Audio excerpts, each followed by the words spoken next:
Okay. All right. Good afternoon, everybody.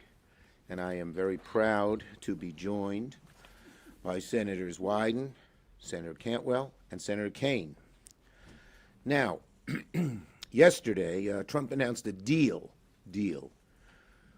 with South Korea. And it's very similar to the deals we saw in the past with Japan and EU.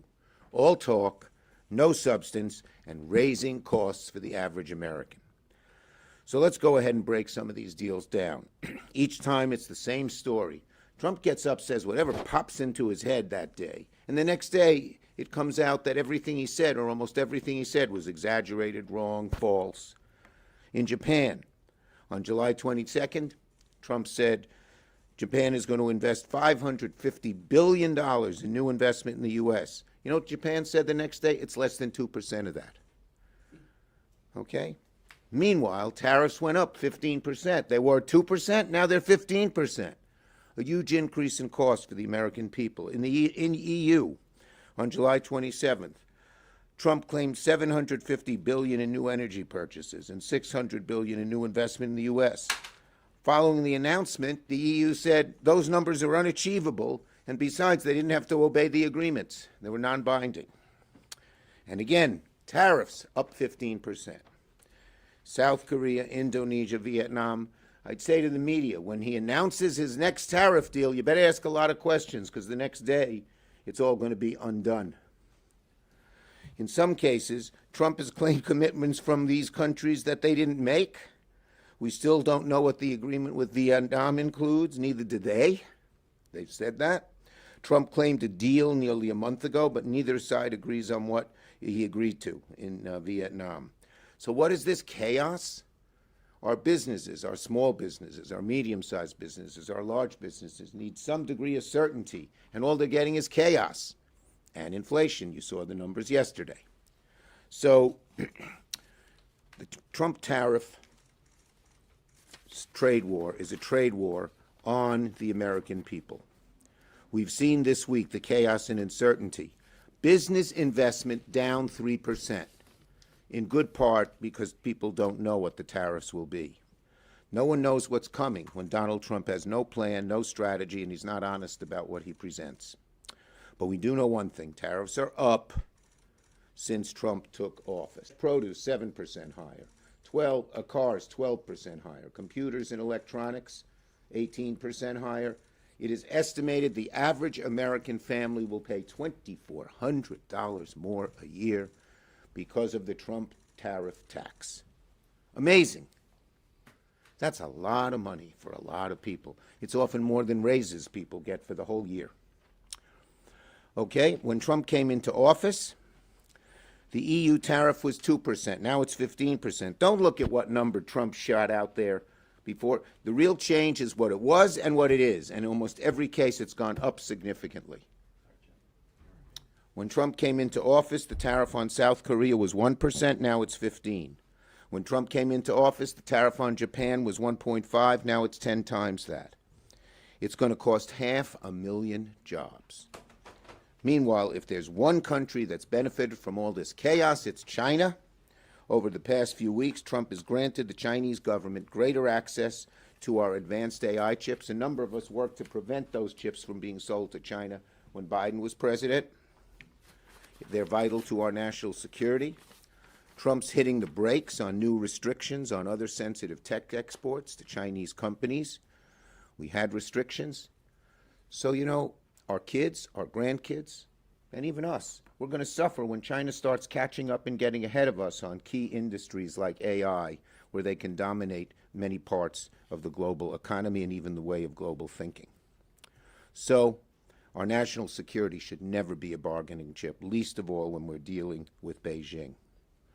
The deals he's made lack transparency, accountability, means of enforcement, what trade barriers are being reduced, who's making sure the investments are real, and if there are investments flowing in, how are we ensuring the money's going to benefit the American people, not one of Trump's billionaire friends, which seems to be the MO of this administration.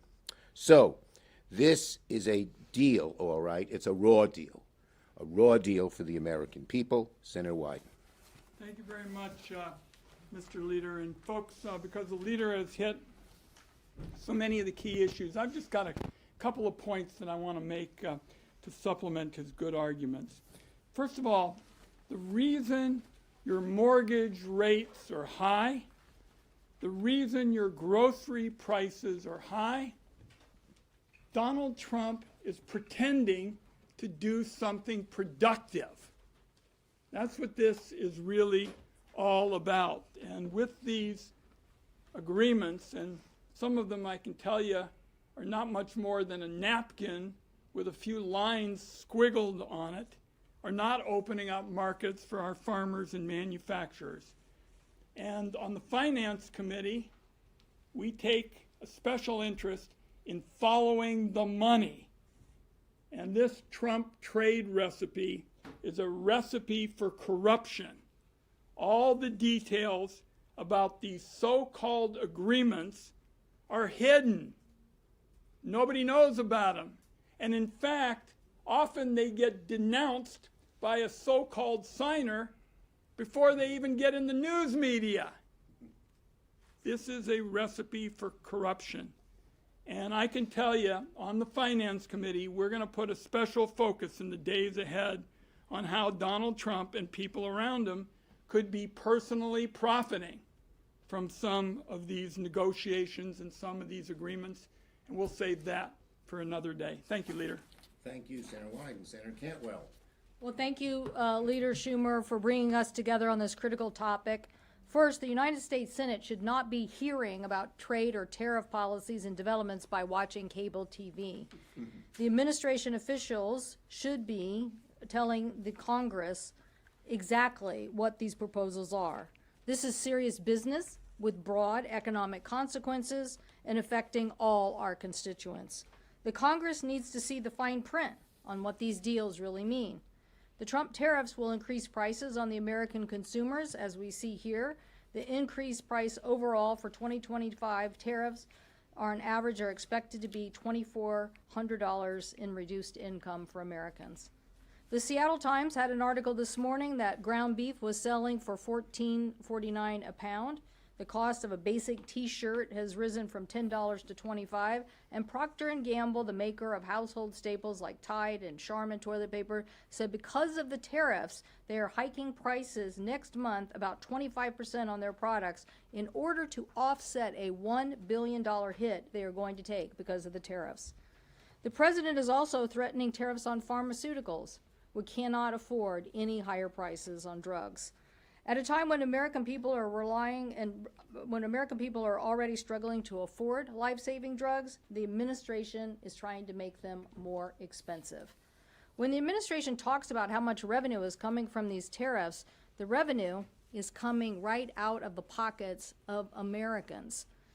Don't be fooled. The parade of handshakes, press releases is meant to distract from the very real possibility the Federal Court of Appeals will rule that the Trump administration does not, never had, the legal authority to unilaterally raise taxes on imports without coming to Congress first. Let's be clear, what the Trump administration is trying to pull off is the unconstitutional power grab of Congress's revenue-raising authority. Why should we stand back and let the President of the United States raise taxes on Americans with these tariffs? The American people deserve transparency, and they deserve lower prices. They were promised lower prices. Where are they? Thank you, Senator Cantwell. Senator Kane. Thank you. Well, thank you to my colleagues and to our leader and to all of you for coming. We're going to be on a recess sometime. And I know one thing. I know one thing about the recess, which is the four of us are all going to be doing something very similar. We're going to be traveling around our states, and we're going to be hearing a ton from our constituents. The last time I traveled around Virginia for a week was in April, and I'm going to be doing the same thing next week. And in April, at the front end of this tariff thing, here's what I was hearing. The tariff regime is increasing our costs. Businesses that bring in aluminum and steel, for example, which is everything from big manufacturers to the pie shop that buys aluminum pie tins from Canada, their costs are going up, and that affects their ability to sell. There's a second effect of the tariffs, which is the retaliation. When Donald Trump puts tariffs on other nations, they're going to put them on us. And in Virginia, that is hitting the ag and forestry sector the hardest. a sector that's already been hit pretty hard by low commodity prices in the last few years, that's being hit pretty hard by some of the deportation policies. So the retaliatory tariffs are like the second punch. And then the third punch is the reputational effect. We've got businesses now, or consumers in Canada, for example, they will not buy American products. They will not travel to the U.S. because they're so mad about the disrespect that is being visited upon them by Trump. So there's a triple level effect of raising the costs of imports, leading to retaliatory effects, and then a reputational effect that's really socking our people. And what you're seeing, and this is a good one, there is like a stair step of costs that are going up. Back to school this year is going to cost a lot more than back to school last year. And then Thanksgiving shopping this year, it's going to cost an awful lot more than last year. Then Christmas holiday shopping even more. The stair-step effect of it is really affecting folks. Chaos is next. The way Donald Trump does this, announce it, pause it, like Mexico. Well, why don't we wait another 60 or 90 days on Mexico? Offer an exception to you, but not to you. Nobody knows what to expect. And as I traveled around Virginia in April, I'm going to hear it again next week, I have a business. I want to invest more. I'm ready to invest, but I can't invest till I know what the rules are going to be. Or maybe I'm a multinational business. I could invest in the United States, or I could invest in Europe, or I could invest somewhere else. But I can't make an investment decision if I don't know what the rules are going to be. There's a lot of capital sitting on the sidelines now that should be invested in the American economy that isn't being invested because of the chaos. And then finally, the last point I'll make is corruption. President Trump announced yesterday something among all the unprecedented, truly unprecedented. It is an emergency that Brazil has chosen to prosecute a friend of mine. And therefore, as a president, I'm declaring under emergency powers a 50% tariff on all goods from Brazil, a nation where the U.S. has a trade surplus, not a trade deficit, because his friend is being prosecuted. That is not an emergency under IEPA. That is an unprecedented use of that power, and we need to take steps, and my colleagues here and I will take steps to challenge the president's use of the emergency powers in this most unusual way. Glad to be together with a team that is battling these chaotic, consequential, and corrupt tariffs that are hurting Americans. Thank you, Tim. And before we get to questions, Tim mentioned you couldn't believe he would do something he did yesterday. Here's even something more confounding. Some breaking news. Just now, the White House announced construction of a $200 million White House ballroom that will begin in September. A $200 million ballroom. Where'd this money come from? Did Congress appropriate it? I don't think so. It's almost like DOGE was never about waste at all. It was about cutting services to help Trump and his billionaire buddies. So it seems that DOGE was all about making cuts on Americans to fund their ballroom? Was that what DOGE was all about? So let's recap Trump's week in terms of its economic effect on American people and in terms of corruption. This week, he opposed stock trading bans for members of Congress and the president, something we support. He's now spending $900 million to refit his corrupt plane from gutter. He announced plans to build himself a new White House ballroom so he can eat his cheeseburgers in there in luxury. And he's imposing a new double tax on American families through his tariffs. As was said, costs, chaos, corruption, all embodied this week as typical on this subject. I promise I have a question on this subject, but aesthetically, on the White House construction, it will be almost 2 times the size of the main White House building. Yes. What are your thoughts on that? You're a New Yorker. Listen, I'm happy to eat my cheeseburger at my desk. I don't need a $200 million ballroom to eat it in. Understood. Okay, entree. Senator King touched on this a bit, but the president makes it sound like trading partners are very eager to come and negotiate and that they're happy when all is said and done, but you all travel internationally, you all talk to ambassadors. Reputationally, what is this doing to the United States?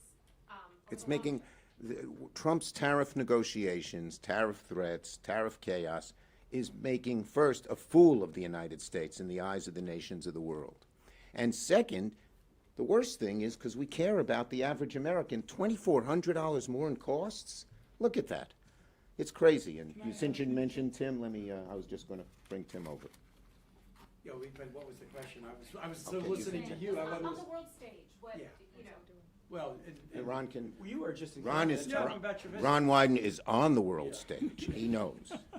All of us have been interested in this, but I took a bipartisan delegation to Canada, and one of the principal questions just a few days ago was who they were going to make alliances with other than the United States, because it was clear that they didn't know what was going to happen. They didn't know if whether they heard that a deal was going to be on this particular approach, and then it was kind of taken in a completely different direction. So there's no question that the relationships that we have forged over the years, in some cases for decades, particularly in terms of having these alliances, we've got people we can count on, based on what we saw in Canada, are taking a big toll, and we really have no better friend than Canada. So if they're walking and not interested in some of these deals, that's a message. And on a Can I give an strategic, yeah, I was just going to say, on a strategic basis, instead of him allying with our allies against China when China does all kinds of trade imbalances with us and doesn't treat us fairly,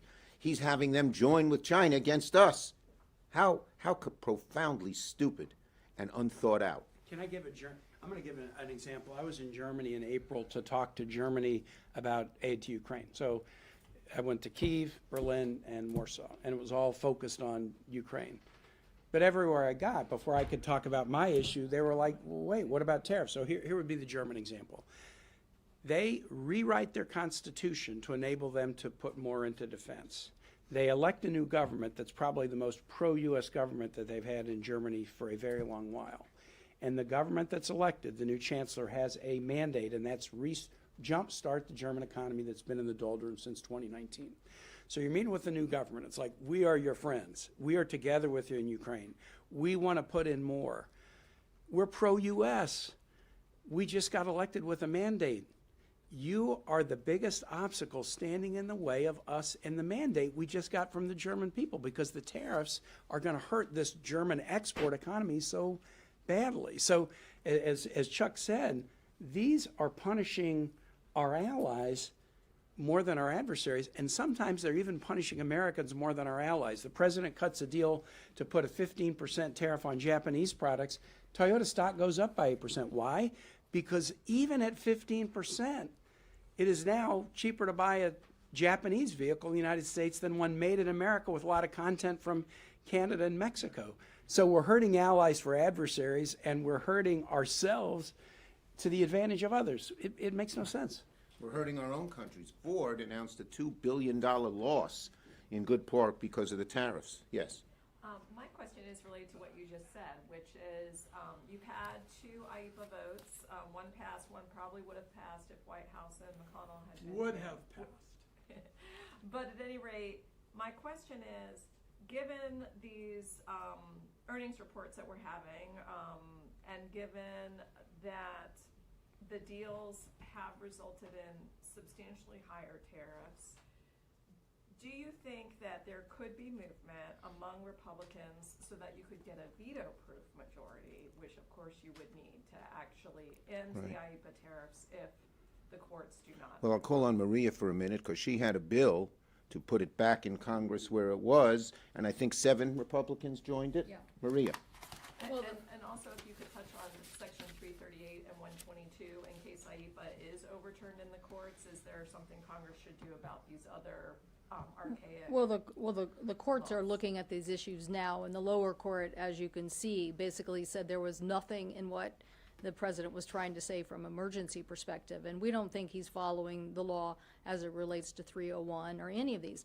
When you do tariffs like this, you have to have detailed economic analysis of the damage and the cause, and then make a point, because trade is about world trade rules and order, not about just making something up, whoever's president. I mean, that's what distinguished, even back in England, they were like, no, we're not giving this power to the king, because people realized in the founding of our country that that's a dangerous thing to have a king or a president have this ability, because it is basically a tax. So they wanted to have a legislative body do this. So I think that they have not proven their use of these tariffs in any of the, I know they think, that Secretary Lutnick said he could fall back on 301, but you really have to have a very detailed case on 301. So listen, I represent two big companies in the state of Washington, Boeing and Microsoft, who just had great earnings reports. Why did they have great earnings reports? Because they're investing in next generation technology and they're selling into a global market. Okay, the president is proposing a contraction of us doing that. He's not proposing, he's cutting all the science and R&D. He's cutting all the things that said come to the United States and make these things. And as my colleagues just mentioned, he's making all our allies mad. So they're thinking, well, how do I counter the United States? Instead of saying, this is a global market, lots of opportunity. How are we going to reach those markets? How can we get our products into those markets? And so the cost on the American consumer, and I think the president thinks, oh, well, somehow they'll come back. You might force some elements to come back, but at what cost? And the growth that we've had in a global expansion is 95% of consumers live outside the United States. The United States should be attracting the best and brightest, making the best products, and selling that on a global stage, not this contraction. And do you think you can get more Republicans on board to check these powers? Well, so yes, I do, because my Republican colleagues have said, let's see the deals. And now, while there's a lot of trumpeting of these deals, So to speak. they are handshake deals. You know, the Wall Street Journal called them willy-nilly. I just think they don't represent the scope of what my colleagues, when you think about the first Trump administration and what happened with China, where they didn't follow through anyway, and our farmers were hurt, and then they came to Congress and said, you cough up the money to make our farmers whole, which taxpayers ended up doing, is not what I think my Republican colleagues have in mind. So I think as these details of these deals become clearer to them, I think you probably will hear more from them. Okay. Yes, ma'am. On the topic of unprecedented, because you mentioned that word, it is unprecedented that some Republicans are saying they want to go nuclear on changing the Senate rules, but others I talked to want to do this in a bipartisan manner. Tillis, for example, mentioned working with Democrats. Are you supportive of doing that? We certainly want to work in a bipartisan manner. First, remember, we're staying here, not because of us, but because John Thune wants us to stay here. Second, we are exchanging paper and conversations to try and come up with a bipartisan agreement. Last one. Yeah, one of the things that you guys are working on in a bipartisan way so far is appropriations. Yes. You know, we had a very messy long-term CR in March. You took a lot of heat by deciding a shutdown would have been worse for Democrats than what you ended up signing on to allowing. You're going to have a similar fight here in a couple of months. Do you still have that same view that a shutdown Look, would the work? ideal way to solve this is Democrats and Republicans working together in a bipartisan way to come up with appropriation bills.